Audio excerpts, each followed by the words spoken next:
Come closer. I want to talk to you. I'm going to tell you an astounding story. The story of the Maltese Falcon 4K Master.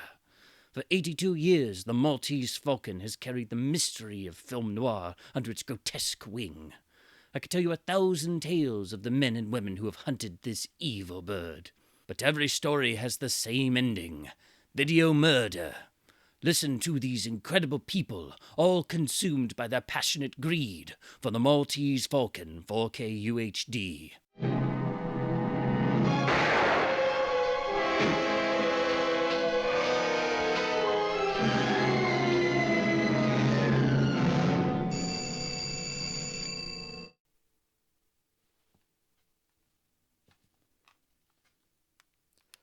Hello? Yeah, speaking. What? Maltese Falcon Blu-ray dead? Where? Online retailers? Right. 5 minutes. Thanks. Hello, Crusader. I figured you'd want to see it before we took it away. Thanks, Tom. What happened? Got him right through the transfer with bad encoding. It's a lesser encode. Warner, ain't it? Yeah, 40's Warner. Nitrate. They don't make them anymore. How many discs in it? Just one. Let's see. No quality control, huh? Don't like their usual catalog UHDs with a sloppy encode. The man who mastered it stood here, went to town scrubbing the audio, taking the detail with it, and slapped on some DVD extras. That's it. The HDR grade burnt the highlights. Who found it? No reviewer on the beat? Anybody hear the tomfoolery? You'd think some reviewer must have. We just got here. You want to look at it before we take it away? No, you've seen everything I could.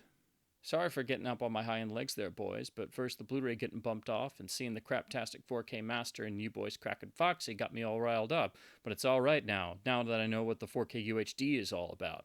But I'd still feel better about it if you'd have a drink with me, because I gotta drown my sorrows in something. Success to revisionism. You see, Mr. Crusader, I am trying to recover an archival presentation that, shall we say, has been misled. I was hoping you could assist me.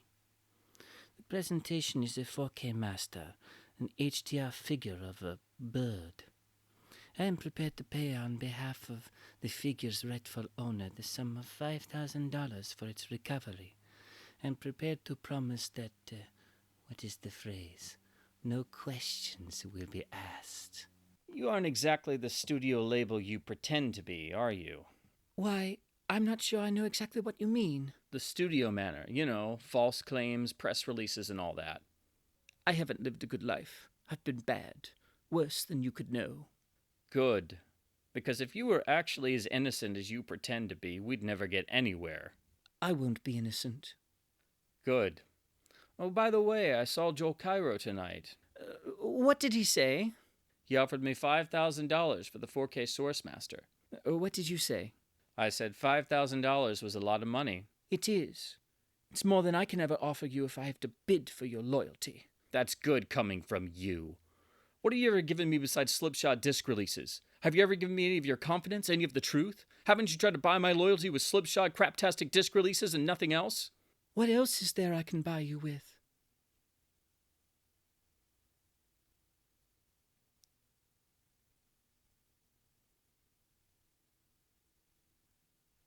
You are a liar. I am. I've always been a liar. Don't brag about it. Was there any truth at all in that press release? Some. Not very much. Where is it? What? Falcon, 4K Source Master. What do you think you're doing, kidding me? I'll tell you when I am. Warner, aren't you? Shove off.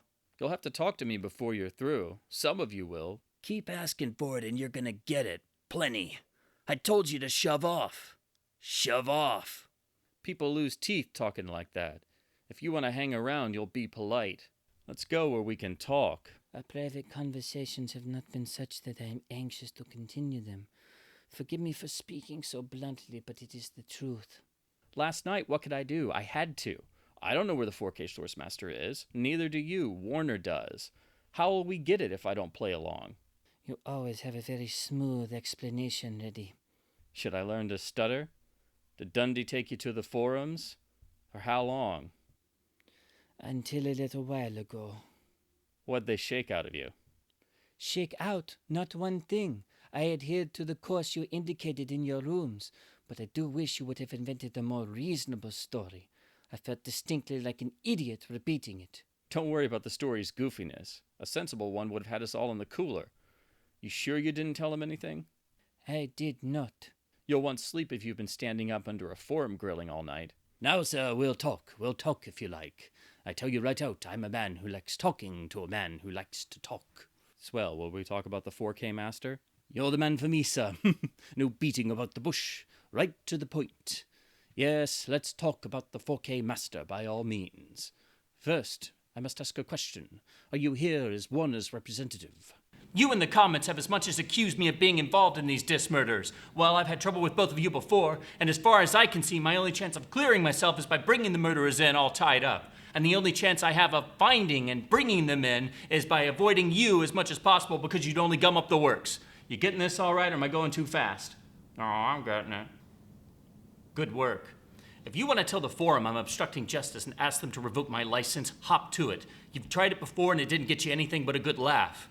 I don't want any more of these informal talks either. I've got nothing to say to you, and I'm tired of being called things by every crackpot on the studio payroll. If you want to see me, pinch me, or subpoena me, I'll come down here with my lawyer. I'll see you at the disc inquest, maybe. Hello and welcome back to this damn full idealistic crusade.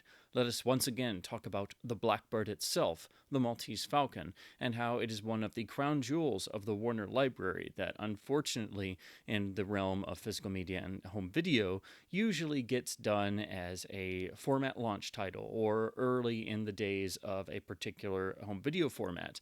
And while we see many reissues over the years, it doesn't mean it gets updated or the full special edition deluxe treatment, which it deserves as one of the most iconic and most important, and arguably the definitive Warner Brothers film. The case can be made for the Falcon as the truly most legendary of all Warner films, even though it has many atypical elements and is a tried and true John Huston masterwork throughout. It is one of the handful of the absolute crown jewel, most iconic Warner Brothers films, and for it to be handled with anything less than the ultimate treatment and the greatest reverence is doing it a disservice. And to be quite honest, the Maltese Falcon has never received that treatment in any of its physical media releases, and has had a number of longstanding issues in the transfer history, and particularly the audio has seen a variety of different attempts to clean it up, and only one release in particular really stands out as having the best audio presentation. So when you turn to the new 2023 UHD, and you know that it is being done in the way all the Warner Studio label catalog title UHDs have been handled, in a very straightforward manner, just porting over older extras, having sloppy encoding jobs, HDR10 only with no Dolby Vision, and a variety of approaches to how the audio is handled, it definitely makes you feel a bit trepidatious going in. You know this is not being handled with the full white glove, everything must be as good as it can be treatment, and you know it's not being given the attention or care or quality control that a boutique label would do with the same master. And you sure as heck know that the Warner Studio label does not care about quality control because they have none, and it's definitely not going to be up to the standards of a Warner Archive Blu-ray release. And honestly, if we were discussing the Warner Archive doing just a standard 1080p Blu-ray of the Maltese Falcon from this new 4K master, we'd all be much better off in terms of how it was handled, and they sure as heck wouldn't have gone in and done another pass on the audio and actually made it worse. So this is yet another Warner Studio label catalog UHD title that cuts corners everywhere. And also, this is one where revisionism really comes into play due to people not really caring about accuracy in picture and sound. And so there's quite a bit of technical stuff to get into.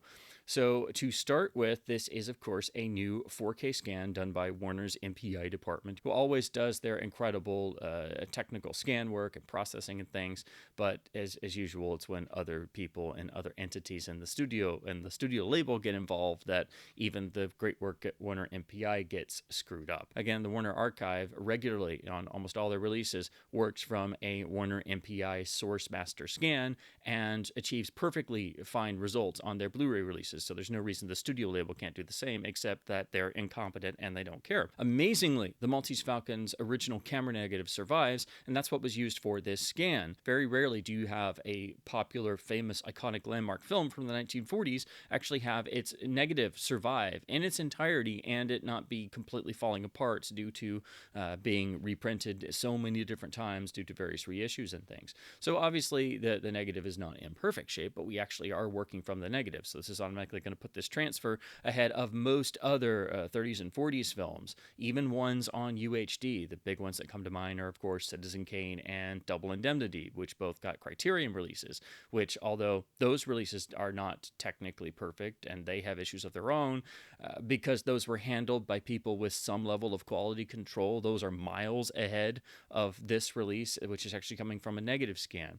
And that's going to be a bit deceptive for most people. And what you're seeing in most reviews out there is people talking about the clarity of this new 4K master and how it's so much beyond the old Blu-ray, which is basically an HD bump of the 2006 master. It even used the same exact audio and copied almost all of the extras over, which have once again been copied here, but with two notable exceptions, which I'll get to in a minute. So the real upgrade here, and the reason why you should look at the UHD, is the fact that you're getting to see the new Warner MPI 4K scan and master of the original camera negative. So on a visual level, in terms of fine detail, this is obviously miles ahead of anything we've seen before.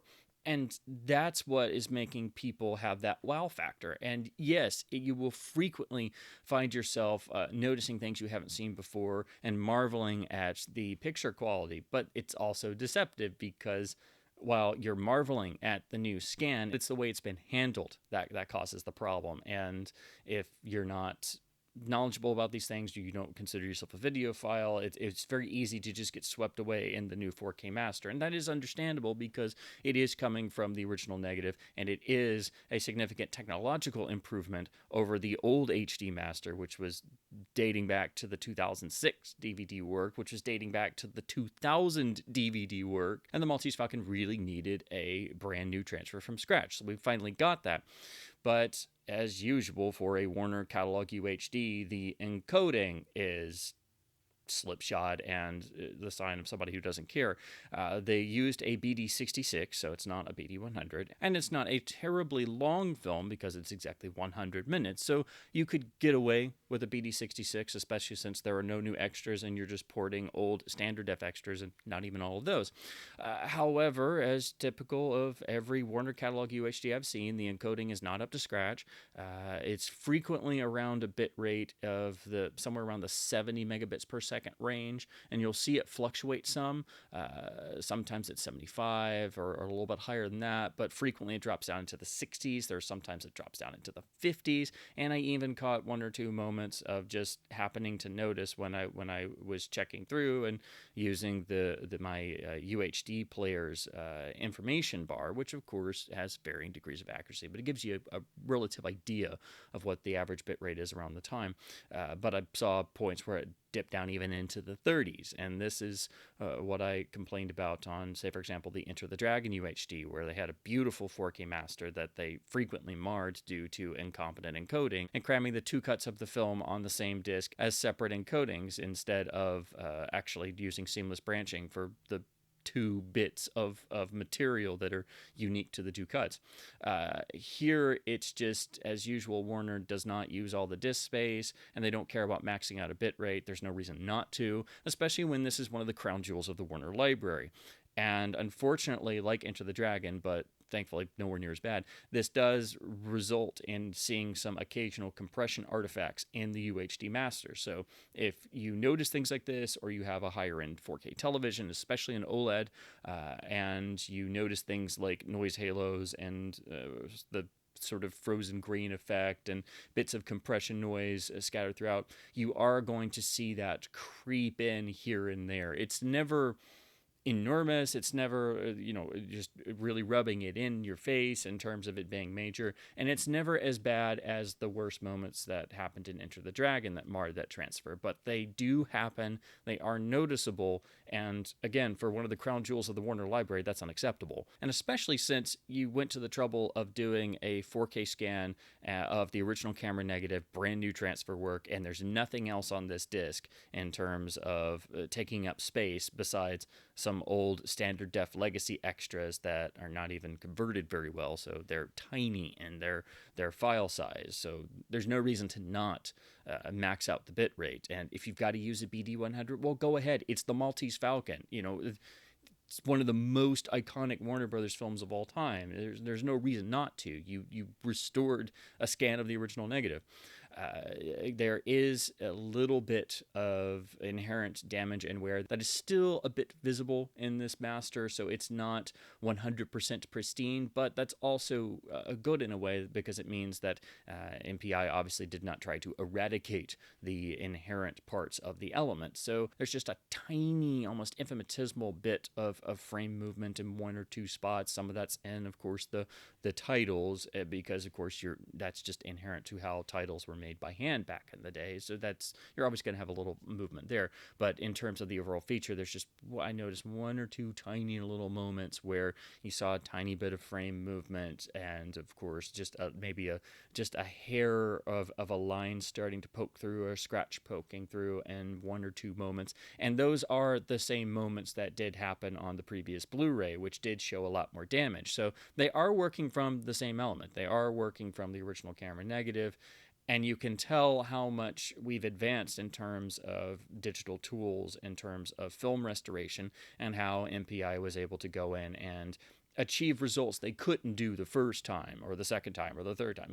So we've gotten just that bit further in terms of being able to overcome inherent issues in an element. But for those who really know the Maltese Falcon like the back of their hand, or big time fans, or people who have a knowledge of film elements and film restoration, basically to those with more of a trained eye, you will spot there are some signs of this still having an inherent wear due to the passage of time, and that's natural and to be expected. It would have been nice if that could have been addressed entirely, but again, I would rather see one or two small little fleeting things like that are just inherent to the source than risk somebody going in and going to crazy town in terms of trying to eradicate anything that is like a film element from 1941. Similarly, I noticed one or two fleeting marks and one or two very minor quality dips in terms of the source element, but that does seem to be inherent. This has always been a part of previous releases.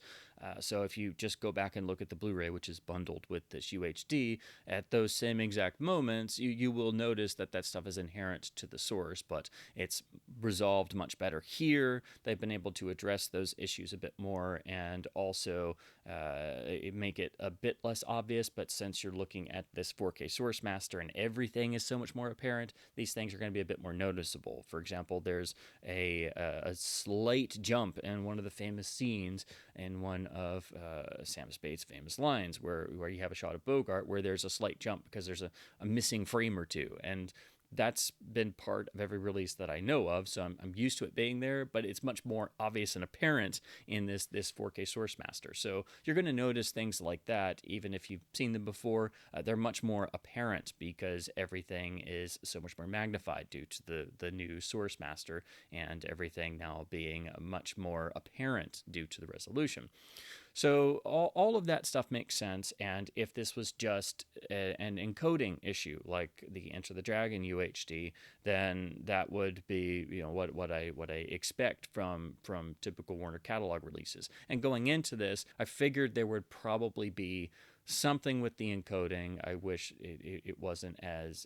I wish it didn't have actual visible compression artifacts, but thankfully they're never as bad as what happens in Enter the Dragon or other Warner releases, and they are more on the minor side, so you can ignore them or try to push them out of your mind, and most people are not going to notice these unless, again, you have a higher end television, you're looking for stuff like this, or you're used to spotting stuff like this, or if you consider yourself more of a videophile. So the encoding is not what it should be. We expect that from the Warner Studio label, so it's not a surprise. Yes, it does cause compression artifacts. Thankfully, they're more on the minor side, but this should not be here at all. And this is the Maltese Falcon, so this is, again, unacceptable. But trying to look at it from a positive light, at least it's not as bad as other Warner discs, and it could be a heck of a lot worse. But the real issue here, I think, far more than the compression issues and the slipshot encoding, is actually the HDR grading. Again, this disc has HDR10. It does not have Dolby Vision, which, like pretty much all of these Warner catalog UHDs, for some idiotic reason, they'll put Dolby Vision on the inferior streaming versions, and those of us who purchase the disc for the better quality and to have a physical media release are stuck with HDR10, which is not as nuanced as Dolby Vision. So go figure there. Although from what I've heard and discussed with other people who have looked at those streaming versions, it doesn't really make all that much difference, but it's still just perplexing why Warner continues to do this. If anything, Dolby Vision should be on the disc and the streaming version should be HDR10, but Warner's going to Warner. The HDR here, thankfully, is not what you would term a Lightkin grade, which is the sort of unofficial name a lot of us have coined or used for the overzealous HDR on catalog titles, which Sony was doing on a lot of their early discs, and that's to be expected when studios are figuring out a new format. And Sony has been going back and quietly redoing a lot of those with newer HDR in terms of Dolby Vision reissues. But if you look at the actual technical information and the actual nits of brightness here on the Maltese Falcon UHD, it doesn't seem like a lot in terms of the overall number, but I'm very particular about HDR and catalog titles. I think it's a very slippery slope. It's a very difficult balancing act to figure out how to utilize the new technology to make the 4K master of a catalog title live and breathe much more without pushing things too far. And if it's difficult on catalog titles, it's incredibly difficult on black and white films where everything is all about light, shadow, and the grayscale. And frequently on past video releases of all black and white films, they have the tendency to push them into looking a bit flatter, and it's very difficult to have a black and white film look as lustrous as it did originally. And that especially goes for nitrate films and classic studio films, where you have to worry about the sort of silvery highlights and the deep nuanced grayscale and the deeper black levels. And only certain films obviously have their original camera negative, like the Maltese Falcon. So that means it's even more difficult and you've got even more detail to worry about. So it's a delicate balancing act, but if you don't take the time to do things properly, you get things like the dreaded pop-out effect and elements no longer blend. And unfortunately, due to the way HDR has been marketed and implemented, and with every player and television seeming to wanting to do things differently, just like different studios, the general tendency with HDR is to try and push the highlights and the black levels as much as possible to give that sort of extreme contrast between the brightest elements of an image and the darkest elements of an image. And that's how they generate the sort of effect of making an image pop on your display device. And that's something that, while a lot of modern productions are going for that, they're designed for that. You can't apply that mentality to one of the most iconic films ever made, shot in 1941, with one of the most incredible visual senses in both how it was directed, designed, storyboarded, and photographed, with an incredible, one of the great collaborations between director and cinematographer in all of history, and a film that is not only a contemporary of Citizen Kane, but has many of the same breakthroughs and is creatively kind of joined at the hip with Citizen Kane, because it has a very similar, although not as intricate, visual style, right down to even having lots of low angles. And the revolutionary thing for the time really is, of course, you have many visible ceilings throughout the film. So it's no stretch to make many parallels between the Maltese Falcon and Citizen Kane, besides the fact that John Huston and Orson Welles had a lot of similar creative principles, and of course we're lifelong friends, but the Maltese Falcon is very much in parallel with Citizen Kane, and to not pay attention to its visuals as much as humanly possible, and to just kind of do the HDR processing on it, and almost with the feeling of it's kind of got the feeling like maybe it was almost automated in places that where you have these problems pop up. So for me, the major issue here, besides the compression and the encoding not being up to snuff, the HDR grading, while it's never insanely bright, it does have that dreaded pop-out effect all over the place. When you have the light reflecting off of the padded leather chair in Spade and Archer's detective office, one of the most foundational visuals of film noir and bringing hard-boiled detective fiction to the screen. One of those images just that has become a cliche in and of itself that everybody knows, even if they haven't seen the film. Well, when the light reflecting off the padded leather chair in Spade and Archer's office is the most visible thing in the scene and distracts the eye from everything else, you've got a problem there. And this goes for everything that from you see it in suit collars, or shirt collars, because everybody's wearing a suit, anything that's white, any chrome or metal. When Joel Cairo comes in, when we have Peter Lorre introduced in one of his most iconic roles, when he's fingering the cane in almost a sort of phallic way, the light reflecting off the metal is just jumping out at you. There's a chair in Miss Wonderly's apartment, of course, who's Bridget O'Shaughnessy, that is striped, and it is sort of gray and white striped, but due to the lighting of that scene being a certain way, and due to this HDR grade not having anybody really paying attention, the white stripes on that chair now stick out like a sore thumb and kind of have this almost glowing effect. This is magnified by that scene also being set around a lit fireplace, which does cast a certain glow, and that scene is lit differently to accentuate the actual firelight, and you see it playing on the actors' faces a little bit.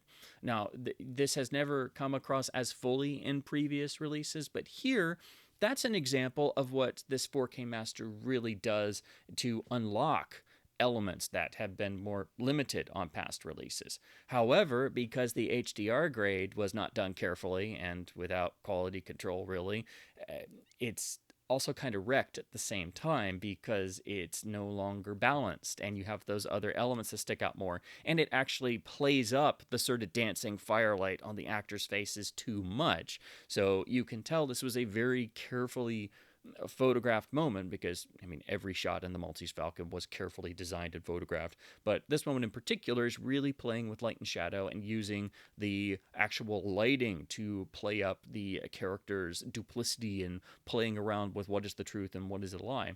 And you can see Spade trying to get to the bottom of this, and the dancing firelight on their faces is really representative of Bridget O'Shaughnessy's seemingly ever-changing loyalty. And we the audience, just like Sam Spade, don't know where her loyalties lie exactly. So the visuals always play into the scene and the context of the scene that is going on. Again, this is one of the most intricately designed films ever made. So to have any sort of discrepancy in messing with that alters the context of the visual design.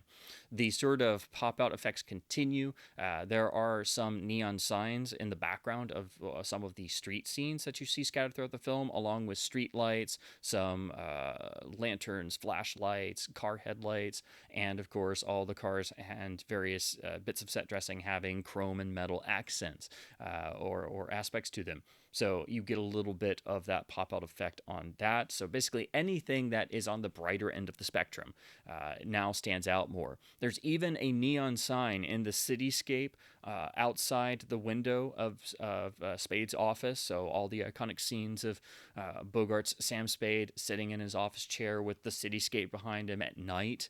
Well, because there's a neon sign they put in there, and obviously it's a mock-up, it's a fake cityscape they put outside the window, but they added this neon sign to give it reality. Well, now that neon sign is doing this, and it has that pop-out effect, so it distracts the eye, and it's literally diverting your attention from Bogart's close-ups. So that's another one. That one's really apparent because the sign actually has some flashing elements.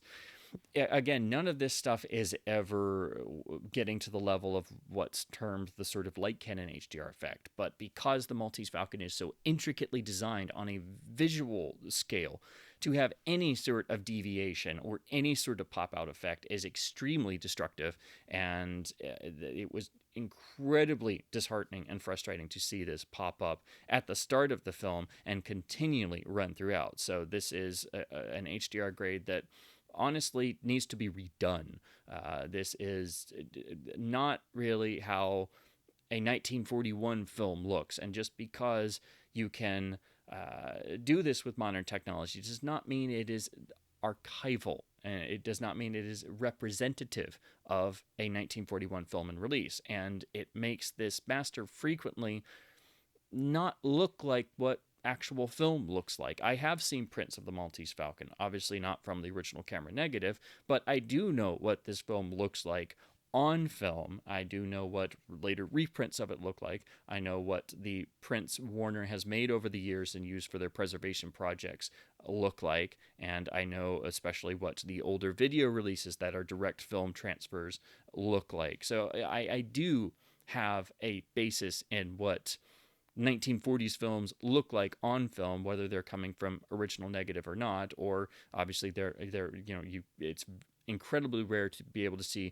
a nitrate film print, which of course has differences to a safety film print, but you at least get the idea, and you know that it's not having all of the highlights pushed to such a degree that it makes all the highlights jump out at you and stick out like a sore thumb. This is unfortunately made even a little bit worse because due to the actual condition of the element, there is some inherent fluctuation here and there in terms of the brightness levels. And when that comes into play, you will notice that sometimes that can maybe make the HDR not quite pulsate, but it just accentuates the issue with the HDR just a little bit more, because again, this is being applied to a 1941 film without people making sure to not cause this sort of pop-out effect. And again, I will reference the UHDs of Citizen Kane and Double Indemnity, which had great 4K source scans by the respective studios, Warner and Universal, and then Criterion was the one who actually handled the final processing, and those were both graded in Dolby Vision. And if you look at those, even though they're not coming from original camera negative and thus look obviously of lesser quality than what we have on the Maltese Falcon in terms of the source master, both of those, in spite of the source limitations, never have the pop-out effect. They never have any moments in the HDR that are outside of the original visual parameters of how those films were shot, what the cinematographer was doing, and how those films would have looked originally. So those are really great approximations of the best elements we have, and they give you a great idea of what these must have looked like on the original release, but obviously just nowhere near original release print quality on nitrate coming from the original negative when they were new. But those are properly done. Those have no pop-out moments, and again, they have the benefit of being in Dolby Vision, which is more nuanced than HDR10. So that's a great example, I think, right there, of being able to look at UHDs of 1940s films with HDR that doesn't overdo it and is actually being done by people who take the time to say, okay, let's make sure every shot is perfectly balanced and we're not wrecking any of the original visual design and causing the eyes to be drawn to the wrong area that was not intended.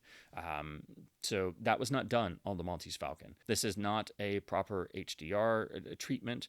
It also would have benefited from having Dolby Vision, which is frequently more nuanced and is really the better option, particularly for one of the greatest and most iconic films ever made, and one of the greatest films and one of the crown jewels of the Warner library. But who can expect the Warner Studio label to care about these things or put any effort or even an extra dime or an extra 10 minutes into worrying about, masterpieces of the cinematic medium? The HDR also has much deeper and darker black levels, but like the highlights being pushed, it does give the sense of maybe perhaps pushing them a bit far to the point of losing some details. It's obviously a much deeper visual image than what we had on the Blu-ray in SDR, which was already basing itself off an old master and scan, so it's not exactly a fair comparison. But when you look more closely at the black levels here and the UHD, and you look at what the HDR is sort of pushing them to, it does give the effect in places of creating that feeling of sort of having that's what's termed black crush effect, where the black levels are sort of crushed and you lose shadow detail and you lose fine detail. It's not omnipresent throughout, but that sort of effect I'm talking about, of having both the bright highlights of an image and the darkest parts of an image in terms of the black levels, each of them being pushed more to the extreme. So if you imagine, I don't know why I'm doing this with my hands, but if you can imagine the highlights of this image of me talking right now, and imagine all of the wall behind me and all the highlights and the light reflecting off the shelf being pushed more and then being brighter and having that sort of pop out standout effect, and then all of the dark elements of the covers behind me, the black of the shelf, my black shirt, being pushed down further to the point of, for example, eventually losing the not being able to see the buttons on my shirt. That's the sort of effect this is having at points. And again, this is not as bad as it can be, but it does have degrees of this, I think, in the black levels. But it's going hand in hand with the highlights. So this is all down to, I think, the HDR not being done with care and attention. And again, it would have helped having Dolby Vision, but it was really frustrating and disheartening to see this, because I have a pretty much a lifetime history with this film, and the past video releases are not going to be the perfect reference, and they never should be, in terms of trying to compare a past video release and saying, oh well, it doesn't look like this video release, so it's not correct. That's not what I'm doing, and that's never what I do. But they can give you an indicator of what the elements were like at the time, given the video parameters and technology of the era, but also going and seeing actual film prints as much as possible, and comparing that and understanding what 1940s films can look like when they're handled properly in the UHD realm, as again, I think Citizen Kane and Double Indemnity were, which have none of these issues I'm discussing here. So again, I would refer people to go look at those. But for just one example of, I think, having both the black level and brightness issues in terms of the HDR going on at the same time, this really isn't a spoiler because it's the start of the film, but towards the opening, when Miles Archer meets his untimely demise from someone off screen, that's of course outside at night in complete darkness, and we only have basically Miles Archer, his hat, the sort of the street sign we see at first, the little fence he's standing in front of, and the gun in the foreground of the frame. That's all we really see. Everything else is complete darkness. But because of what's going on here, the light reflections, Miles Archer's hat, the light glinting on the gun itself is much brighter, and the actual background is much darker, to the point of you really can't get as much of the sense of what sort of location we're in. And then it's Miles Archer standing outside at night, and when he gets shot, he's going to fall backwards and crash through the fence and tumble down this hill. It does obscure some elements.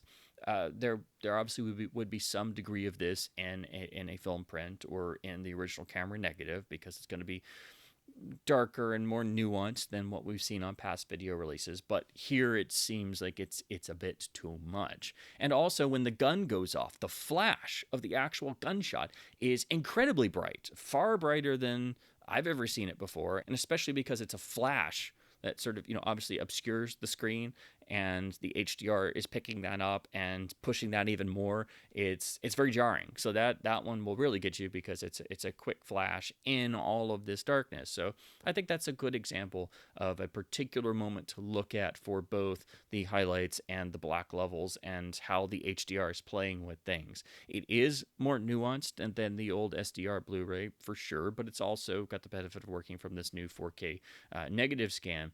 But I think it pushes things too far in areas, and I don't think it was carefully done, and it does have the dreaded pop-out effects throughout. And Had this been a Warner MPI scan that was then handed to Criterion for them to do a UHD, even though they have issues of their own, it would have at least been, I think, handled better in the HDR realm and would have been given Dolby Vision, and somebody would have sat down and taken the time to actually do the HDR properly. So if because the way this stuff gets licensed out, Criterion is usually the only one who gets a new Warner MPI 4K scan for a UHD release. That's the one company they really partner with now. So if Criterion had released the Maltese Falcon, they would have taken this same 4K master, they would have done Dolby Vision, and they would have actually taken the time to do a proper HDR workflow and actually make sure all the scenes matched. And we wouldn't have this issue. So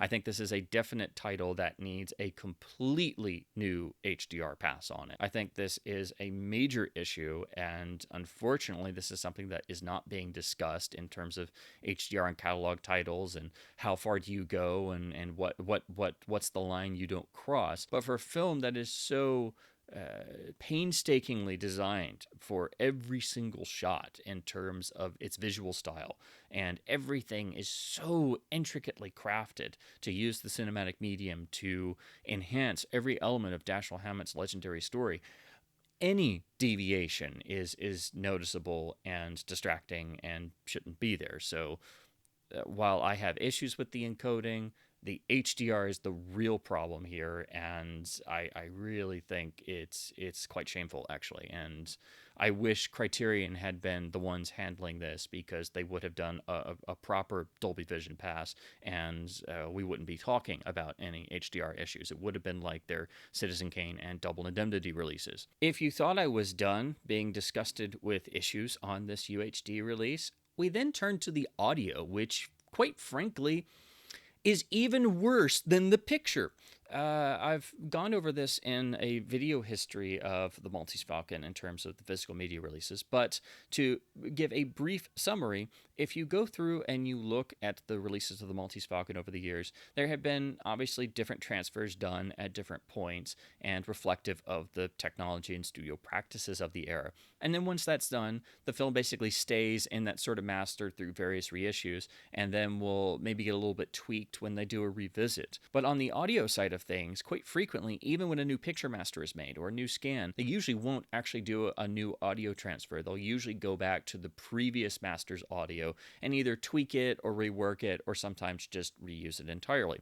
So for the Maltese Falcon, when the 2000 DVD was prepared, that was a brand new master, and that was a brand new harvest of elements, and the audio there is significantly improved over every past release. It seems like it's a less of a generation away. It seems clearer and more detailed. But after this point, after the reissues and things, the film finally got revisited in 2006 for the 3-disc special edition. While this was a upgrade of the picture master for the 2000 DVD, it did reuse the audio from the 2000 DVD, but it also tweaked it a little bit, as Warner would commonly do. They did do some slight noise reduction. They did tweak the EQ a little bit. It's not major. It still sounds good, but it is a noticeable step down from the 2000 DVD, even though it's the same base audio source master.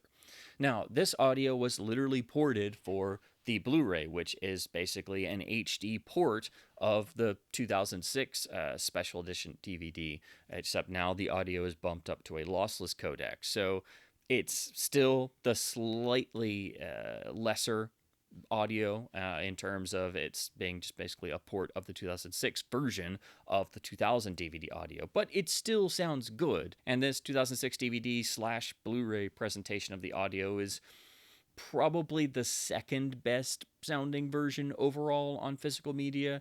It's debatable between that and some of the earlier VHS releases, like the 1984 VHS Hi-Fi track, which is also quite good, but not from the same lower generation element, and it has issues of its own. But yeah, basically the 2006 DVD and the Blu-ray are a slightly tweaked version of the 2000 DVD audio. So you turn to the UHD, and due to Warner not really putting in effort anywhere, you would expect them to just roll that Blu-ray audio over, and so we'd have the same audio track, and at least it would be solid, but still not as good as the 2000 DVD. However, also Warner sometimes for these catalog UHDs has been doing actual new transfers of original audio, or taking ones that had just been made and putting on there. We got the original mono for Enter the Dragon finally. The Exorcist finally had a version of its original mono put back on a disc, which is still mind-boggling. So it's kind of a crapshoot what's going to turn up on a Warner disc. Unfortunately, what happened on this UHD is option 3, where they take an older audio track. They basically took the Blu-ray version of the 2006 audio, and then they hit it with noise reduction and also tweaked the EQ further. So the little tweaks of noise reduction and slight EQ on sort of like boosting the highs a little bit more on the 2006 audio, that's been taken much further. And to the point of you can actually really hear some of the noise reduction at times sort of fighting the track itself. And it is audibly inferior to the Blu-ray, which is bundled in the same release. So this is a supreme downgrade in audio, even though it is once again using the base source from the 2000 DVD. So this is now the third release that has lessened or worsened the 2000 snapper case DVD audio. So that literally makes the 2000 DVD still the best audio source for the Maltese Falcon, even though it's a lossy Dolby Digital mono track. But this is the kind of stuff the Warner Studio label does all the time. So as many issues as I have with the picture, the audio is an even worse situation. And every review that has come out saying the audio is great, and particularly the ones that say it is clearer and better than what is, say, for example, on the Blu-ray, that really infuriates me, because this is audibly inferior to what's on the Blu-ray, which, like the 2006 DVD, is audibly inferior to the 2000 DVD. And if this was not confusing and frustrating enough, some people have found that the streaming version of this new master on HBO Max actually uses the original 2000 DVD audio mastering. So I don't know if that's been tweaked or changed, or if that's still the version on streaming, but if it is, if you watch the film on streaming, not only do you get the better Dolby Vision HDR, but you get the best audio of the film, which is the 2000 DVD audio. None of this makes any sense, and none of this had to be a thing. Warner has no quality control, and they don't care about the preservation of films in both picture and sound, and that is completely evidenced on this UHD, which had no quality control and did not have anybody doing any fact-checking. And the fact that the best audio of the film is still on the 2000 DVD that they've watered down and made worse multiple times now, and that turns up on the streaming version, which also has the better Dolby Vision HDR. I mean, I have no words. That's just insane. So, as many issues as I have with the picture in terms of this UHD release, the audio is an even worse situation. And this is already the best source of the audio we have being ruined, basically, and tweaked and made worse for the third time. And while, it still technically might sound fine to everyone else, if you know any of the past releases, and if you have any of the, if you have the Blu-ray or the 2006 DVD or the 2000 DVD, just compare a few seconds here and there, and the difference is notable. So, quite frankly, in terms of all the physical media releases of the Maltese Falcon over the years, all the ones I've tried and been able to research and verify, the audio on this UHD is pretty near the bottom, just due to the processing and what Warner did to this track. You have to go all the way back to the early days of home video, and the first major release in 1981 from Magnetic Video, which obviously is of lesser quality and has a lot of noise and things, or the 1982 CED release, which is a notoriously finicky format with a lot of issues and things. Pretty much the worst audio is a particular release that tried a fake stereo attempt, and this UHD gets pretty close. So the audio in this UHD is one of the absolute worst audio presentations of the Maltese Falcon throughout its entire home video release history. The only two versions that I think are actually worse are the 1989 attempt at mastering the track, which had just a lot of frequency removal, and they tried to do hiss removal, and it makes the track sound muffled. This is what's on the VHS and beta and the 1991 reissue with the same art, and the 1990 analog audio on the Laserdisc. So you can tell they tried, but it's also a lesser track to begin with. It's from higher generation elements, and they tried to attempt at noise reduction, and that made it all sound muffled and things. Then for the 1992 Hellspawn, that is the colorized version of the Maltese Falcon. I only have this because I bought it for a quarter to have something on the shelf to stare at, to inspire me to do the work that I do. This is one of the worst artistic atrocities that has ever been. But they took the 1989 overscrubbed, muffled sounding audio and did a fake stereo pass on it for this colorized abomination. So this is the worst sounding audio of the Maltese Falcon on physical media. The 1989 mono version of this overscrubbed track is a little bit better because it's not been given this fake stereo treatment.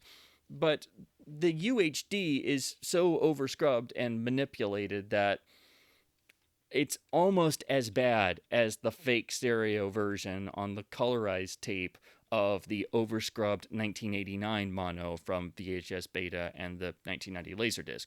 So that's where we stand in the audio realm, and this is completely unacceptable.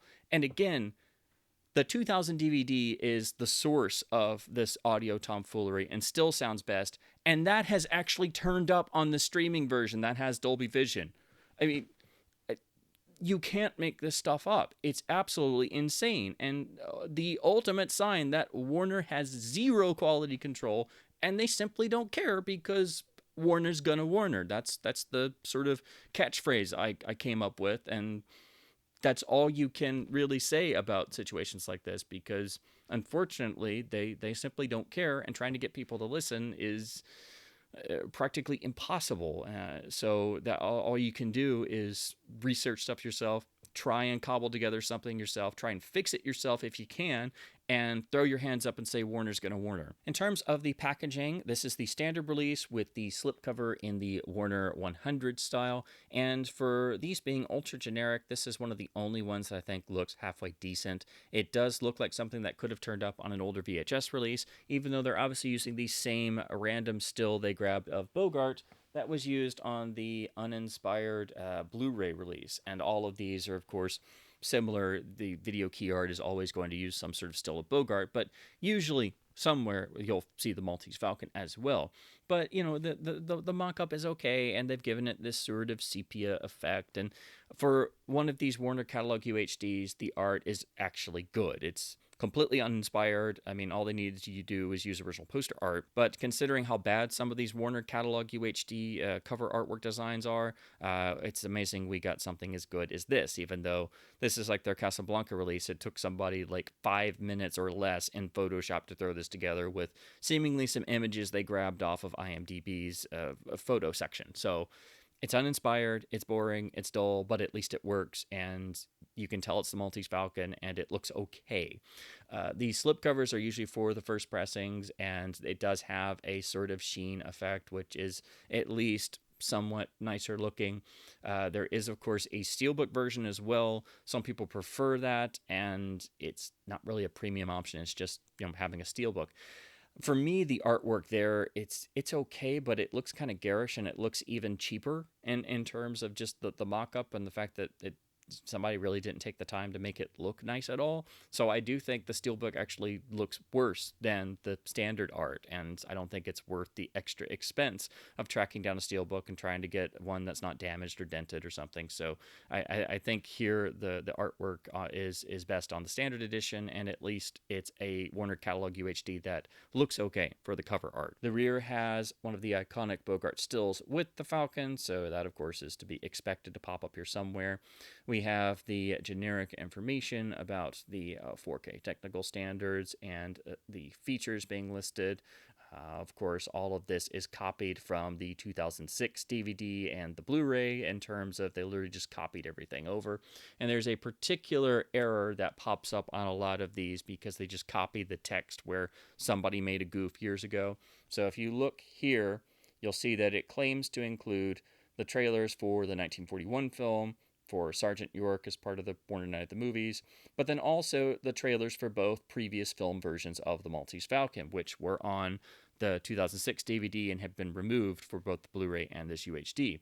Well, no version of the 1931 film's trailer survives that I know of, and no release has that. But some releases did claim to, because somebody made a typo, and that's been copied for various releases, including this UHD. So people literally just cut and pasted the text from an old inaccurate listing. So that typo has made it over to even the UHD. And when there are various reviews listing the extras, they usually will just, you'll see some that actually just literally copy the text or read off the back and thus are claiming the 1931 trailer is here when it isn't, because most people are not actually digging into the supplements and actually looking at them critically. So I know it's a minor thing, but it's something that I've noticed over the years, so do keep in mind the 1931 version does not have a trailer, and of course, neither the 1931 film or the 1936 film adaptation are on the UHD because they were removed from the Blu-ray release. Remove the slipcover to find the same artwork and information on the actual disc case.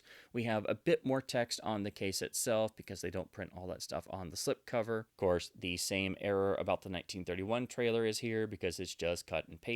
Then you look at the discs themselves, which have the new typeface used on the cover, but have generic as heck disc labels. The only thing differentiating them is the UHD has a gray label, and the Blu-ray, which is the same exact old Blu-ray, just literally copied and put in here.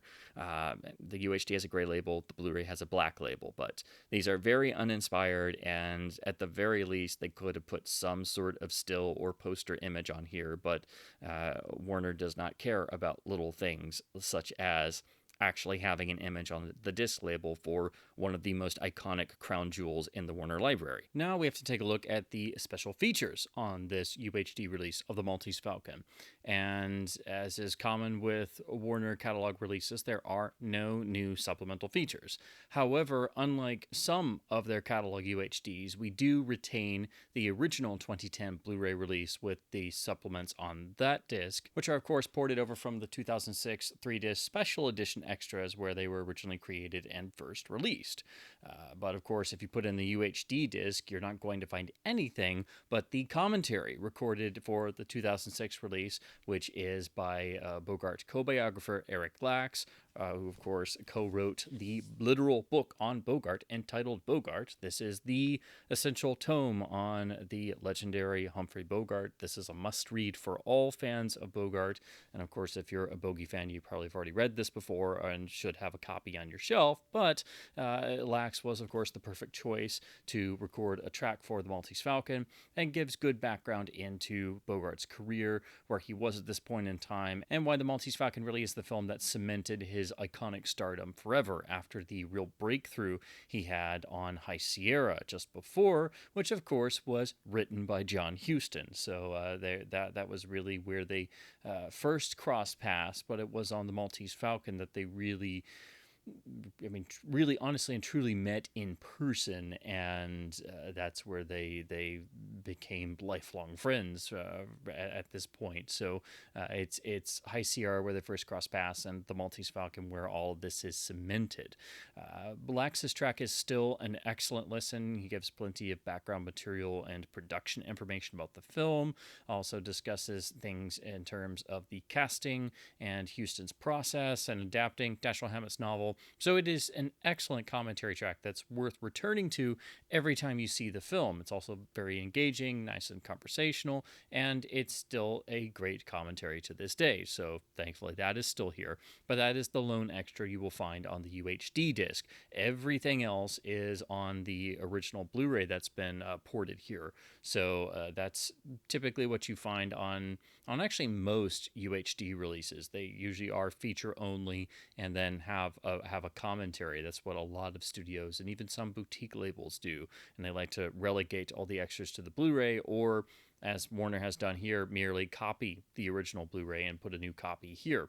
I'll also note that, unfortunately, the Warner UHD has their usual extraordinarily generic style of menu. So if you've seen that on a Warner disc, you know what to expect. So, of course, the days of having nice custom menus are long gone, but it's still disheartening to see that on a new UHD release, and particularly for, again, one of the crown jewels of the Warner library. But of course, being the Warner Studio label, we pretty much expect corner cutting in all areas, and that of course extends to the extremely generic static menu. So then we have to look at the included Blu-ray for all of the extras. And thankfully, Warner has included a Blu-ray here, as on some of these catalog UHDs, they skip the Blu-ray entirely. So as on Enter the Dragon, that release had none of the extensive legacy supplements from past Warner releases, because apparently the idiots at the Warner Studio label, in their supreme brilliance, decided that things like supplemental features simply aren't important for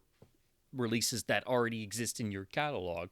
So thankfully, most of their UHDs have been putting just a copy of the old Blu-ray in, so that thankfully you do retain that disc for the legacy extras. If you may have gotten rid of the Blu-ray you used to have, or sold it off in anticipation of this release, or if you've simply never owned a release of the film before and you thus want to look at these extras for the first time, there are some Warner catalog titles that they just think that's not important. The Exorcist is another example where they didn't include the legacy supplements by having a copy of the old Blu-rays included. So it's sort of hit or miss, but thankfully here there is a copy of the old Blu-ray included, which, as I've discussed before, is also important for the actual transfer in sound, because the UHD has its audio tracks scrubbed and various other things. But when you're looking at the Blu-ray, it is exactly the same as the 2010 disc. It's literally just another pressing of it with a updated new black label. So this has the supplements generated for the 2006 special edition DVD, minus the all-important inclusion of the two previous versions of the Maltese Falcon that Warner Brothers had made. The really fascinating 1931 pre-code adaptation and the 1936 absolutely loony, crazy, baffling comedy version entitled Satan Met a Lady, both of which I have reviewed on this channel. And the only way to see these films in a decent watchable version on any official release is having the 2006 special edition DVD, because when they prepared the 2010 Blu-ray, they ported over all the standard def extras from disc 1 and 3 of this set, but entirely skipped disc 2 of the two previous film versions. And there's no reason these films could not be included, even if they were just the same standard def files included on the Blu-ray and thus also included on the UHD. Warner has done this with other titles that are considered extras, and they've been kept as the same standard def files, and Warner Archive does this wherever possible. They always port over every legacy extra. For example, the 1945 pre-release version of The Big Sleep is included also on the Warner Archive Blu-ray, but still as a standard def version that was previously on the old Snappercase DVD. Same thing for the original British version of Gaslight. That's included on the Warner Archive release of the more famous MGM remake of that film, and that's very important because the British version of Gaslight is actually quite superior in a lot of different ways. So there's a history of preserving other adaptations of films on modern releases, even if it's the same old standard def file being just copied over and over.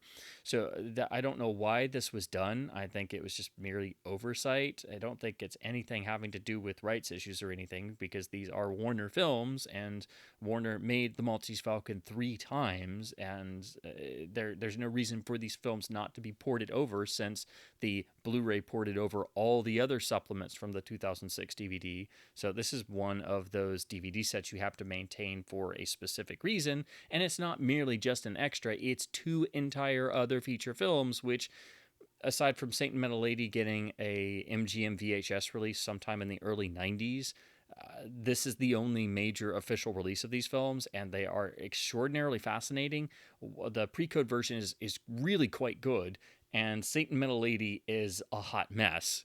I've reviewed these films on my channel, so if you're curious, I'll link to that in the description. But for any fan of the Maltese Falcon, they are a must to be able to look at and study, and all of this will only increase your appreciation of not only Dashiell Hammett's 1930 masterwork novel, but the genius of what John Huston brought to the 1941 film adaptation, and the sublime genius of his skills at adapting a writer's work, and what he did in just minor changes in focusing that makes the 1941 version not only really, I think, the definitive version of the story, but the one that is truly timeless and even injects a sort of mythic quality by having to work within the confines of the production code. And so being able to study not just the 1941 film and Hammett's novel, but also the previous two film adaptations is one of the greatest examples of how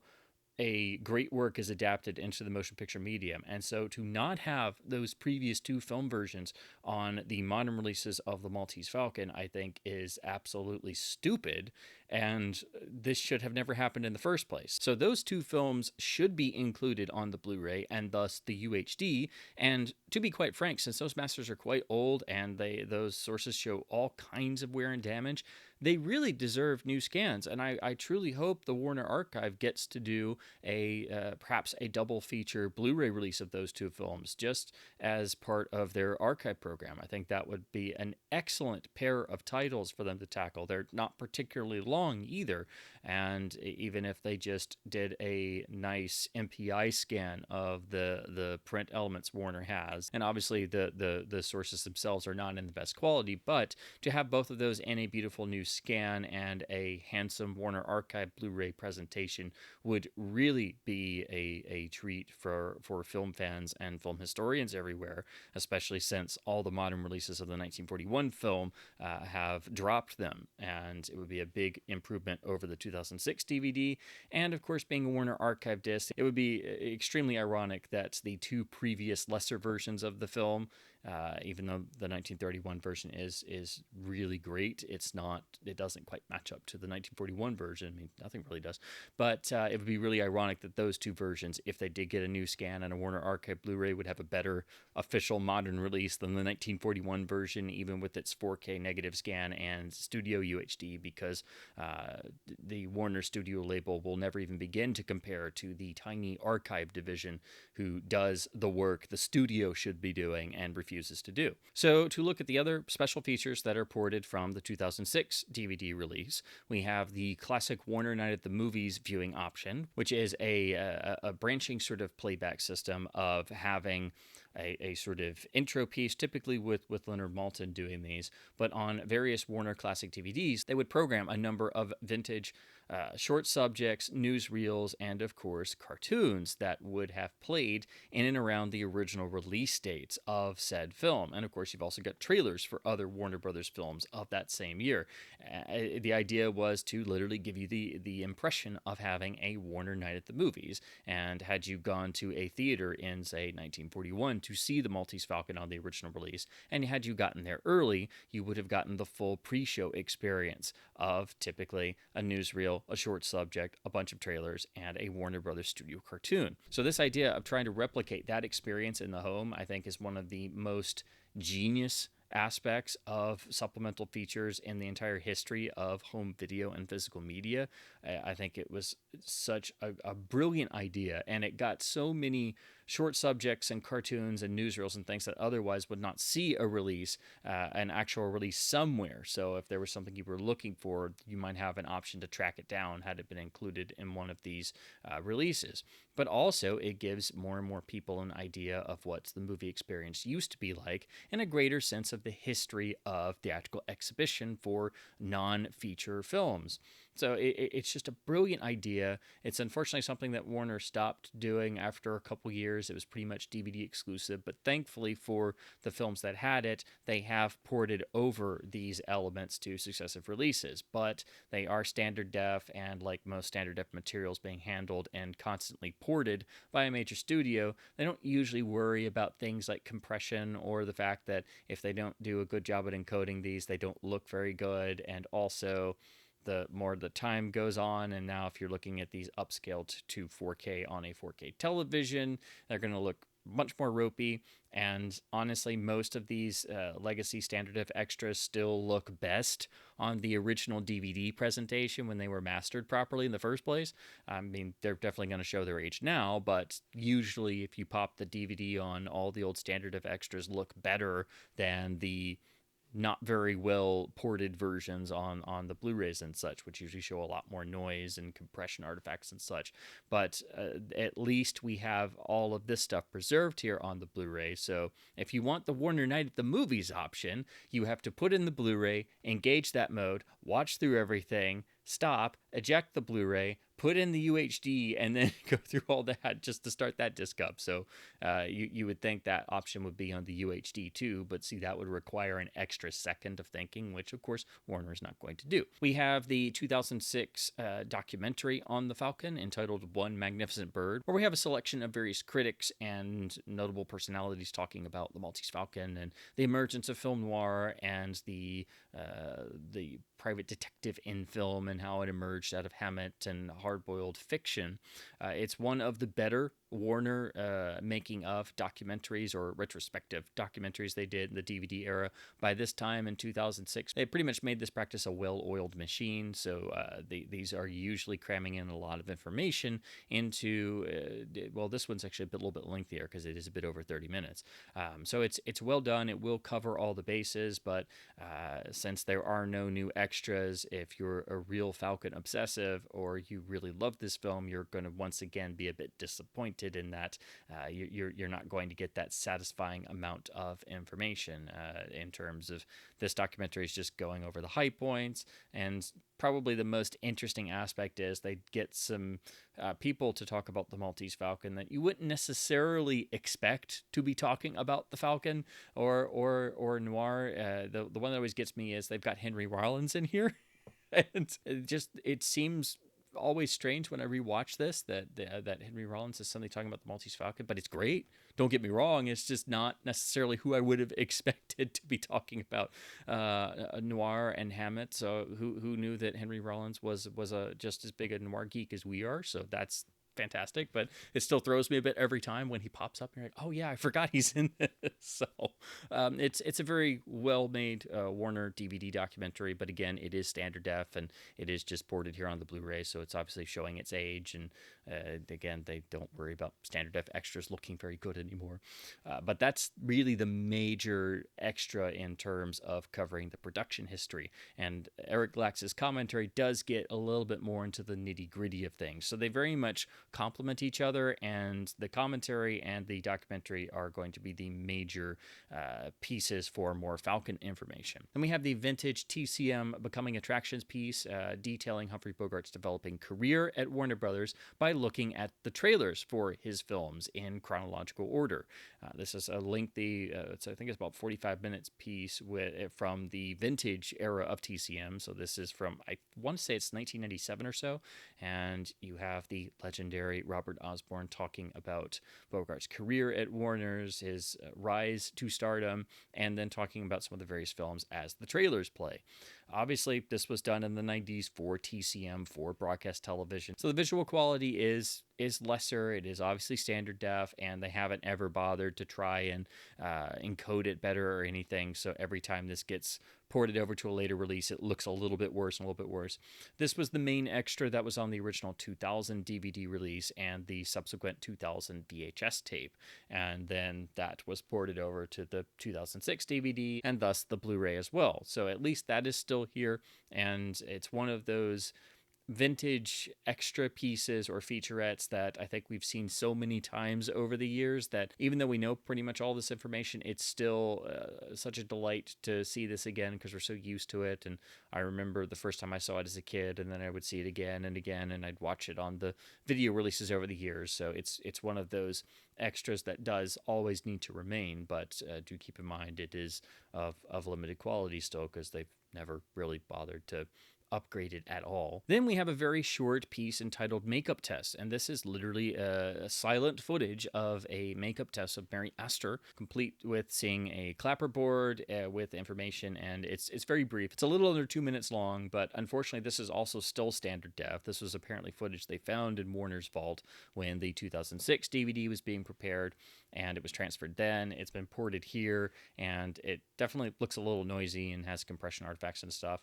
This is the similar sort of thing that happened with Casablanca when they discovered some just raw footage of doing the setup for Rick's Cafe American, of having guys going around literally squirting the smoke in the air to create the cigarette smoke atmosphere of Rick's Cafe, and some other little bits like that to give you that slight behind the scenes glimpse. That similarly has been ported on other releases. It was done for the special edition DVD, and that also has never been upgraded to HD, so every time it turns up on the even modern releases, it's just a noisy SD port. So that has happened here with these Maltese Falcon makeup tests. So hopefully with priceless footage like this, someday somebody might decide to actually scan it in HD for preservation purposes. And similarly, I wish that would happen with the other inclusion from the 2006 DVD, which is the legendary Warner Studio Breakdown gag reel for 1941. If you've never seen one of these before, this is where the Warner editorial department has an absolute ball with every flubbed line, goof, screw up, things that go wrong in any Warner film for that particular year. And so they would cobble together this absolutely wacky reel of some of the most famous faces in all of Hollywood history, just breaking into absolute hysterics or flubbing a line or just all kinds of stuff. Anything that would go wrong, they basically cut together this gag reel that was not meant for public viewing. And apparently what they would do is they would show it at like the annual holiday or Christmas party at the end of the year, and everybody would be supposed to laugh along and hope they wouldn't pop up and be made to look ridiculous. So Warner very nicely started including these on various classic Hollywood era releases. So we get the one for the year 1941 here, and these are quite lengthy. They're usually between 10 or 15 minutes long. Sometimes pieces of these or some of them have been uploaded to YouTube. So if you've ever seen bloopers of classic era stars, and you can usually tell it's obviously a Warner film, that's where this usually comes from, because a lot of this stuff was not saved or archived or ever publicly shown, and it seems like the Warner Studio breakdown reels from this time are the ones that they've not only gotten releases in various forms, but they're the ones that seem to actually survive and people actually know about. So these are of course priceless. It's once again the same standard def file, looks a little bit noisy and stuff, and one would hope that these are scanned and preserved in HD, because good grief, these are beyond priceless. So for those who have not seen one of the just amazing legendary Warner Studio breakdown reels, these are, I mean, you will not believe what you're seeing the first time you see one of these. So they're absolute magic. And then we have the inclusion of the 3 radio adaptations of the Maltese Falcon. This is usually something that's glossed over, but I think radio adaptations are quite revealing in terms of learning what you like about your favorite films, and also saying how they were adapted for a much tighter radio constraints and typically for 30-minute or less show times. So the first 2 adaptations are under 30 minutes long each, so they are the Maltese Falcon condensed to 30 minutes or less, and they basically do have most of the original cast, or at least for the first one we do have Bogart, Mary Astor, Sidney Greenstreet, and Peter Lorre. The second one, we have Bogart and Mary Astor. But then the third one is actually extended. It's closer to an hour, and it's got Eddie G. Robinson playing Sam Spade. So if you ever wondered what the Maltese Falcon would have been like with a more traditional or a bigger name at the time Warner Brothers lead, or especially one of the big names in the gangster cycle of films, this is where you go to. So you get the fascinating option to hear Bogart reprise one of his most iconic roles on the radio, sometimes with most of his original cast, and a version that's been condensed down to under 30 minutes with some interesting, unique tweaks to the story to get it to that shorter runtime. And also some things that also kind of harken back more to some of the stuff in Hammett's novel that John Huston tweaked a little in his adaptation. So it's another way to get a good insight into what John Huston did, and it gives you a different rendering of the Maltese Falcon. And anytime you can get a different viewpoint on a story this iconic, it only enriches your appreciation of the actual source material itself. But it's the Eddie G. Robinson version that is the most fascinating of the three, because we know the iconic stars and we hear their voices in our heads just thinking about the 1941 film. So there's not as many surprises in the first two versions with Bogart. It's hearing Eddie G. Robinson say the famous Sam Spade lines that is the most unique part of these three radio adaptations, and it's also doing some different bits of story structure because it's a little bit longer, and it's just, I still find myself marveling when I listen to this again of imagining what would it be like if Eddie G. Robinson had been in the Maltese Falcon. And I mean, his Spade works. He's obviously not just doing a character from one of the Warner gangster films. He had an incredible range that he usually never really got the credit for. But in this radio adaptation, you can actually imagine an alternate universe where they just configured Sam Spade for Eddie G. Robinson and kept at least Hammett's material there, but it's a different energy to it. It's not quite the same Bogart outsider in terms of his rendering of Spade that dovetailed with what Huston was after in trying to really hone in on what Hammett's themes were. So it's just a fascinating way to look at the Maltese Falcon differently. And I love being able to hear radio adaptations where you have other iconic stars get to take a stab at a very iconic role that's associated with a completely different actor. So it's obviously still a radio adaptation that's condensed down, but of the three, this is the one that is the most striking. So it's fantastic. These have also been ported over. They are the same lossy Dolby Digital quality that was on the 2006 DVD, and being vintage radio adaptations, they're obviously going to have limited sonic fidelity just due to the nature of the source recording and how they've been preserved. But it's amazing we have these because, of course, not all radio shows were preserved because people weren't really thinking about preserving most radio shows, unfortunately.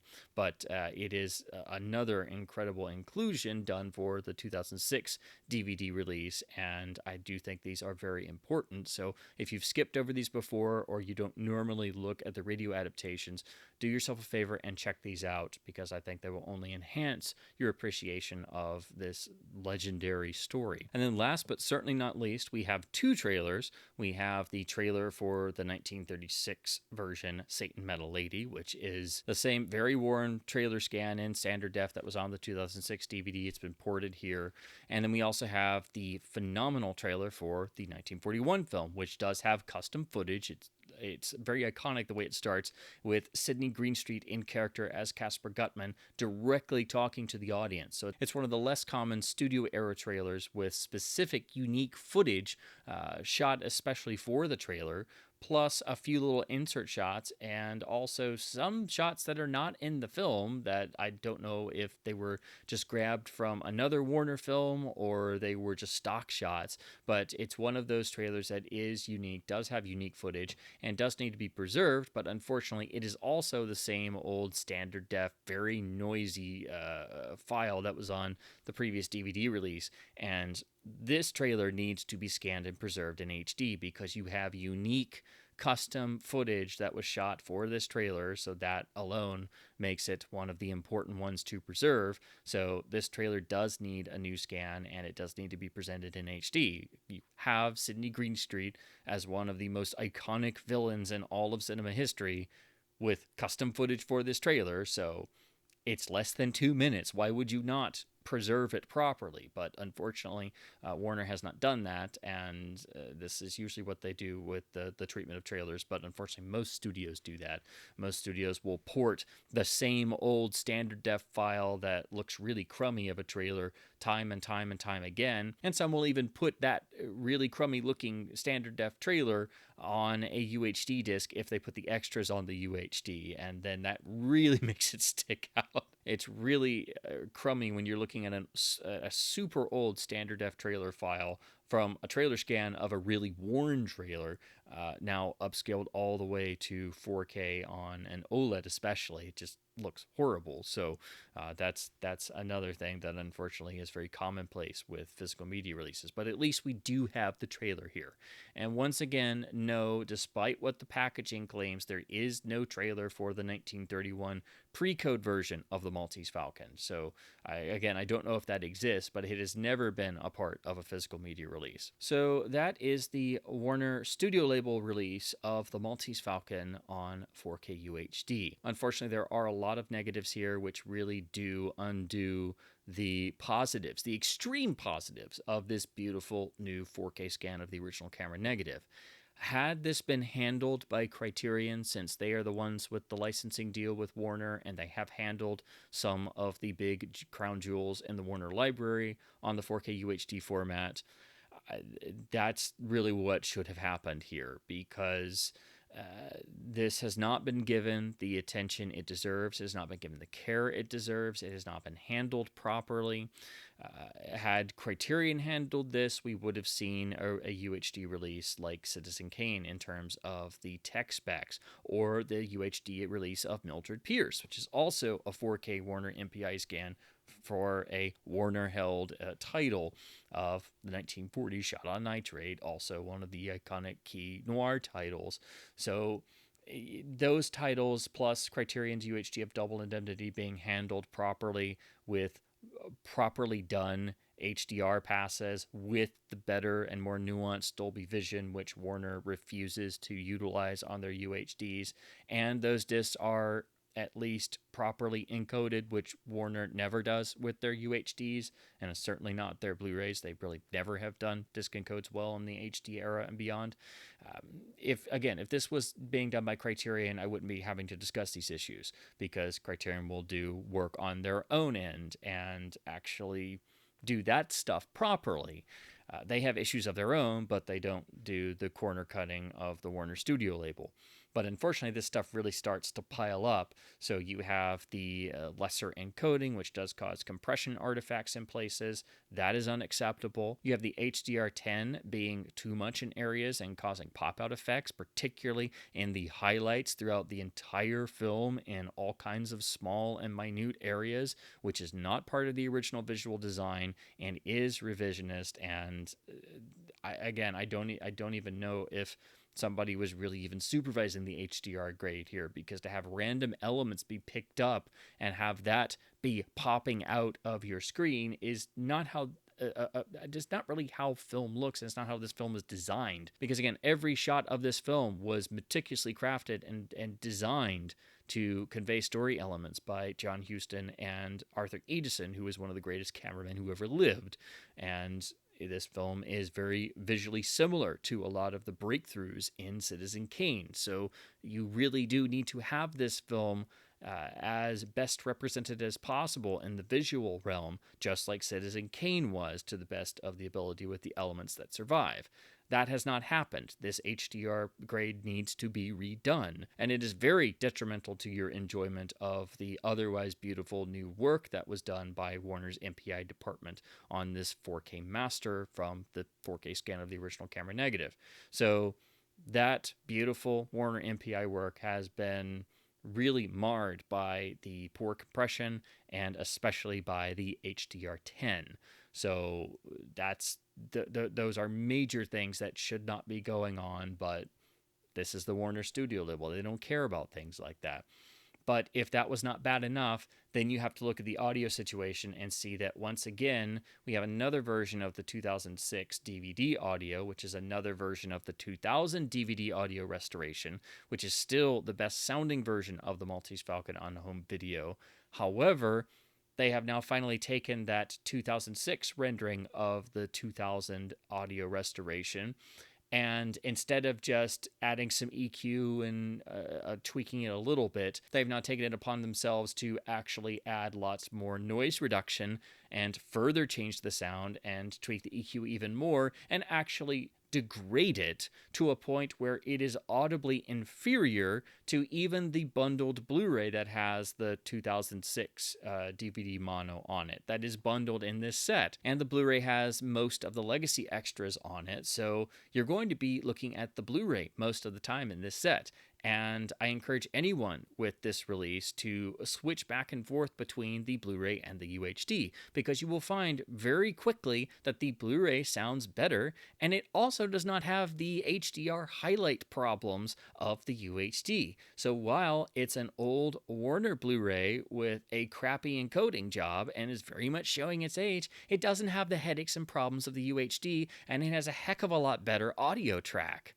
So that's on the same release. You can literally jump back and forth. And the difference in the audio is noticeable to just your ears if you're sitting in the room and you're just playing the film. Even on not so good speakers, the actual difference in the audio presentation on these two discs is very audible, even to people who don't normally pay attention to this stuff. At least it should be. So people who have praised the audio of the UHD obviously didn't look at the included Blu-ray, because it's a night and day difference. And we're talking about now the third version of the 2000 DVD audio restoration, which is still the best sounding version. So even if you can live with the issues in the UHD in terms of the 4K master presentation, you still have to take the audio from the 2000 snapper case DVD, capture it, and then resync it to the UHD to actually have the best audio track for the Maltese Falcon on home video. And it's a lossy Dolby Digital mono track from the year 2000 from the original snapper case DVD release, because as always, in terms of the studio label, Warner's gonna Warner. Again, with the extras, they are not upgraded at all. They are still standard def, because all we're doing is looking at the same Blu-ray disc ported over, which, of course, being the same exact Blu-ray disc, means it does not include the all-important previous two versions of the Maltese Falcon, and those are still exclusive to the 2006 DVD set.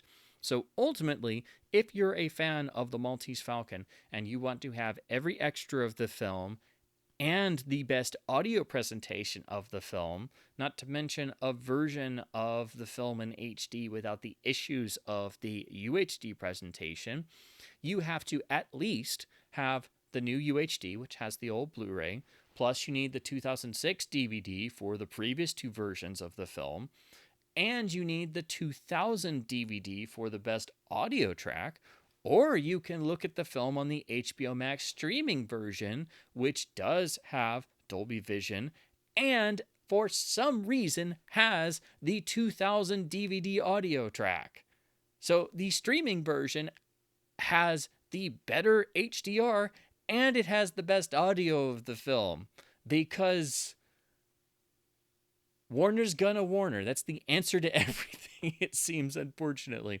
So this is an infuriating release, if you can't tell. I'm just even trying to go through this and figure all this stuff out for a film that is really, arguably the definitive Warner Brothers film. I think it is definitely up there, and you can debate with so many films, but between Casablanca and Adventures of Robin Hood and a few select others, The Maltese Falcon is right there. And this is a film that means a great deal to me personally. It's one of the films that was part of my gateway into classic Hollywood, my gateway into the world of John Huston and Dashiell Hammett, and part of my gateway into film noir and hard-boiled fiction. It's one of the real important film touchstones in my life. It's a film that I've seen far more times than most other films. It's a film I can always return to.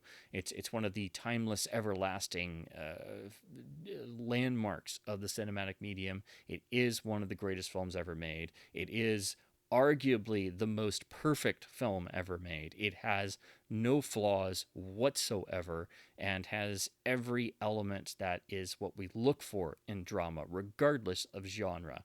And to have this film given anything less than the greatest possible reverence and treatment is a disservice to one of the greatest films ever made. And once again, the Warner Studio label has done this to one of the crown jewels of the Warner Library and shown for a fact that they simply don't care about the films they've been put in charge of as caretakers for one of the absolutely most important cultural exports this country has ever produced, the Warner Film Library. So it is not something I wanted to do, to have to go to this level of digging into this release. But when I finally looked at this UHD and had so many things pop up and I had to dig further, and I was also doing research into the home video history of the film and also looking for what would contain the best audio track, I had expected this to have the beautiful new 4K scan and at least be a solid improvement over the previous Blu-ray, as are most Warner catalog UHDs. But I did know going in that obviously the encoding job would not be very good, and there would be issues such as that, as we see on all the Warner Studio label catalog UHDs. However, if you dig a little bit deeper than that, it becomes very apparent that this is one that really suffers much more than others, and especially the HDR presentation and the scrubbing of the audio track is really just unacceptable, in addition to not putting any effort into this release, not producing any new supplements, or even trying to get a new commentary, anything. And that combine that with the usual generic artwork and just the practice of cranking these things out without any sense of quality control or care for one of the most important films and one of the crown jewels in the entire Warner library. I don't know what Warner is doing. And this should have been a title handled by Criterion, or Warner Archive, anyone else, to be honest. This is such a flawed release that I don't even know if I can actually recommend it, just for the improvement in fine detail and looking at the new 4K source scan. I think fans of the Falcon need to see this release. It's also inexpensive when it's on sale, but you do need to know that it has no real effort put into it. I think the HDR is very, very suspect. And for those like me who pay attention and really look closely at HDR and catalog titles, I think you're going to have a similar feeling to me in that it is very suspicious and really is detrimental and not what it should be. But then you add in the over scrubbing of the audio track, which now sounds inferior to the presentations that preceded it, and we're still stemming from the 2000 DVD audio that's still better than every version that's come out since, and the streaming version is technically better than the UHD version, even though the streaming version is highly compressed. That just boggles the mind, and that should not be. Plus, the HBO Max version has the 2000 DVD audio track. That is just... I mean, this is unforgivable, really. There's no real positive here other than the fact that you're getting the new 4K source scan that has been handled by a completely incompetent team with no sense of the term quality control in any way, shape, or form.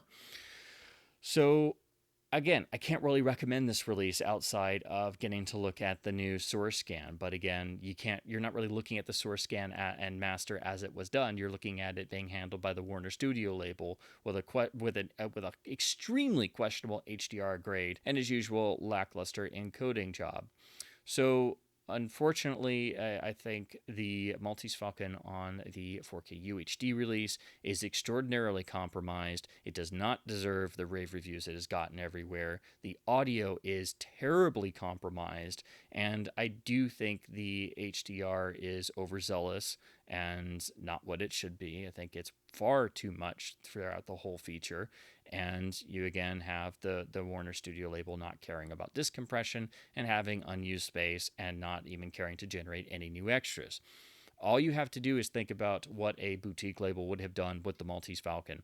Even if it was just Criterion picking up this 4K master and doing Dolby Vision HDR, making sure the HDR was taken care of, as their other Warner titles they have licensed, they've done that on those UHDs, and they would have probably done some work on the mono mix. And as is typical of Criterion releases, usually their work results in something that's a little bit better than what we see on the Warner DVDs and Blu-rays leading up to that point, but it's usually not as good as the best past release, that is the least untouched version. That's what we have on Citizen Kane, for example.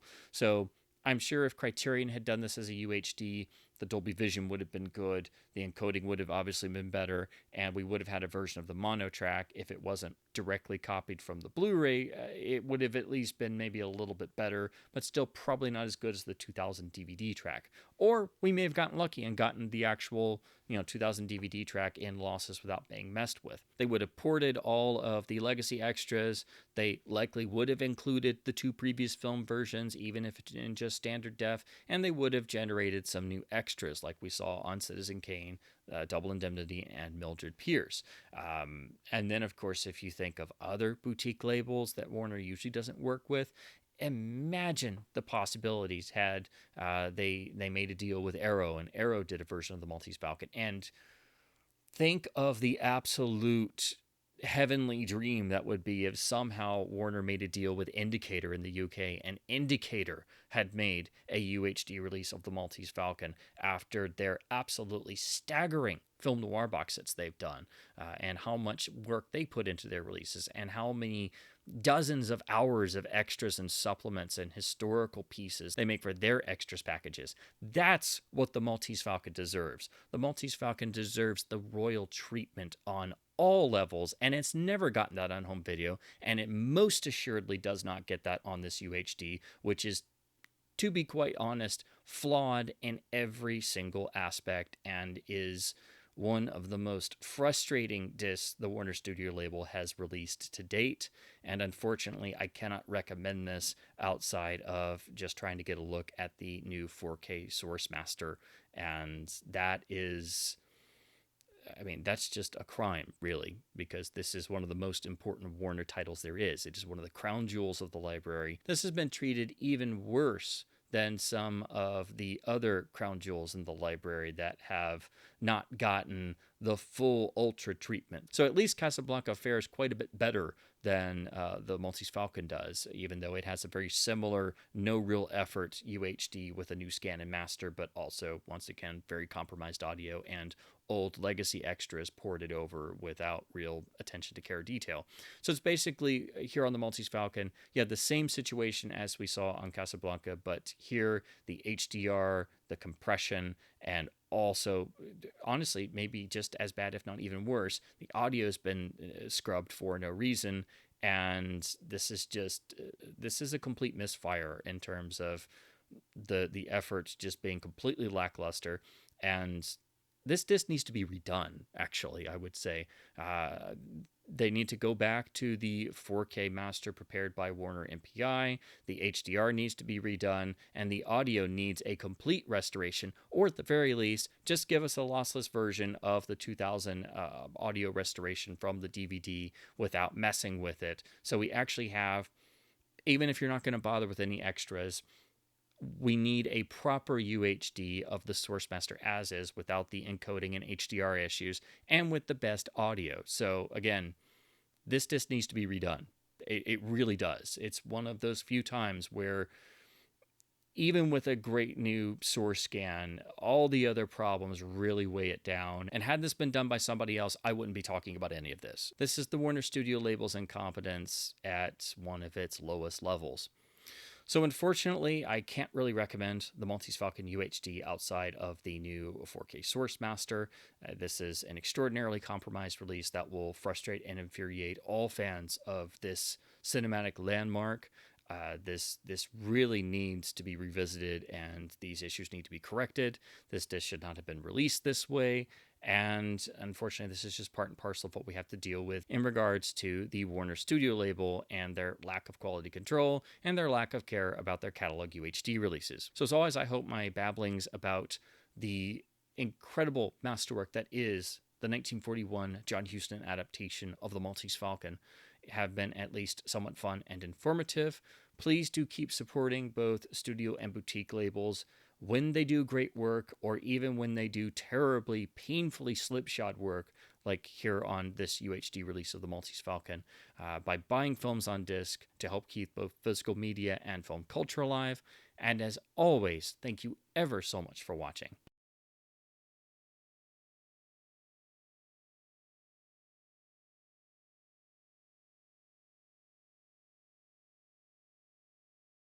That may be, but I've got the Falcon 4K UHD. I shouldn't think it necessary to remind you that you may have the Falcon, but we certainly have you. I'm trying not to let that worry me. We'll get back to the money later on. There's something else to be discussed first. We've got to have a fall guy. The foreign police need a victim, somebody they can pin those 3 AV murders on. Get up on your feet. I've taken all the riding from you I'm gonna take. Get up and shoot it out. Young Wild Warner. You should tell him shooting me before you get the Falcon UHD is gonna be bad for business. Well, Warner, I'm sorry to lose you, but I want you to know I couldn't be fonder of you if you were my own son. Well, if you have a son, it's possible to get another. There's only one Maltese Falcon. When you're young, you simply don't understand these things. Now, after 11 years of the Blu-ray.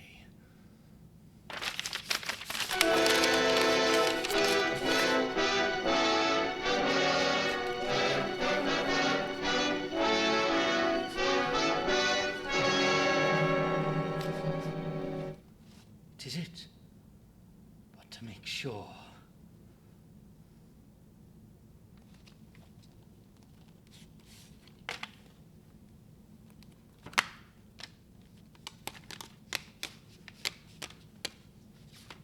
Fake. It's a phony. It's lead. It's lead. All right, you've had your little joke. Now tell us about it. No, Crusader, no! That's the one I got from Warner's manufacturing plant, I swear it! It's you who bungled it. You and your stupid attempt to buy it! Warner found out how valuable the Falcon was. No wonder we had such an easy time stealing it. You imbecile! You bloated idiot! You stupid fathead! You...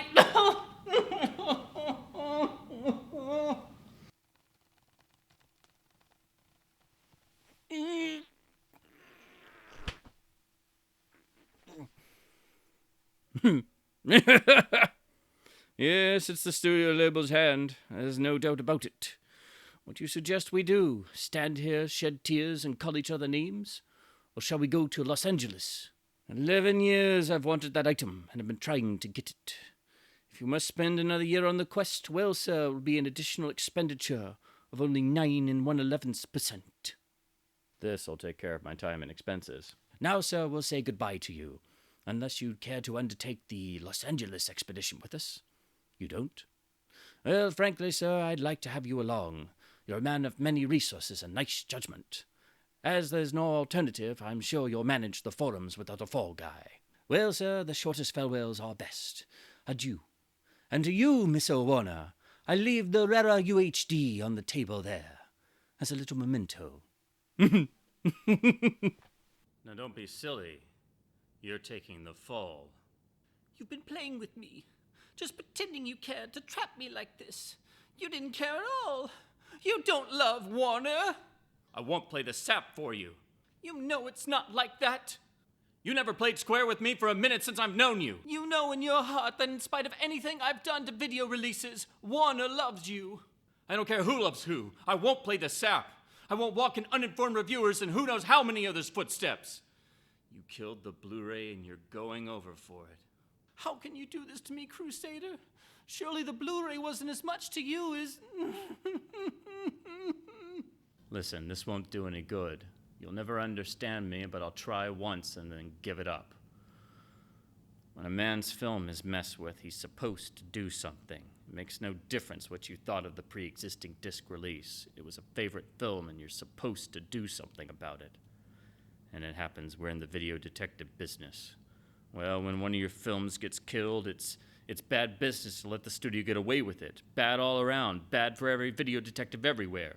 You don't expect me to think that these are sufficient reasons for sending me? Wait till I'm through, then you can talk. I have no earthly reason to think I can trust you. If I do this and get away with it, you'll have something on me that you can use whenever you want to. Since I've got something on you, I couldn't be sure that you wouldn't put a bad disc on me someday. All those are on one side. Maybe some of them are unimportant. I won't argue about that. But look at the number of them. What do we have on the other side? Maybe you love films and maybe I love Warner. You know whether you love Warner or not. Maybe I do. I'll have some rotten nights after I've sent the review over, but that'll pass. If all I've said doesn't mean anything to you, then we'll forget it and make it just this. I won't because all of me wants to, regardless of consequences. And because you counted on that, the same as you counted on it with all the other uninformed reviewers. Would you have done this if the Falcon were really restored and you got your archival disc? Don't be too sure I'm as crooked as I'm supposed to be. That sort of reputation might be good for business, bringing in a lot of free review copies and making it easier to deal with the video enemy. But a lot more archival thinking would have been one more item on your side of the scale. If you'd loved Warner, you wouldn't have needed any more on that side. Come in. Hello, Tom. Got him? Got him. Swell, here's another one for you. Warner killed the 4K master. Oh, and I've got some exhibits. The Blu-ray, one of the DVDs, and a digital copy I was supposed to be bribed with. And this 4K UHD here that all the fuss was about. It's light. What is it? The stuff that dreams are made of.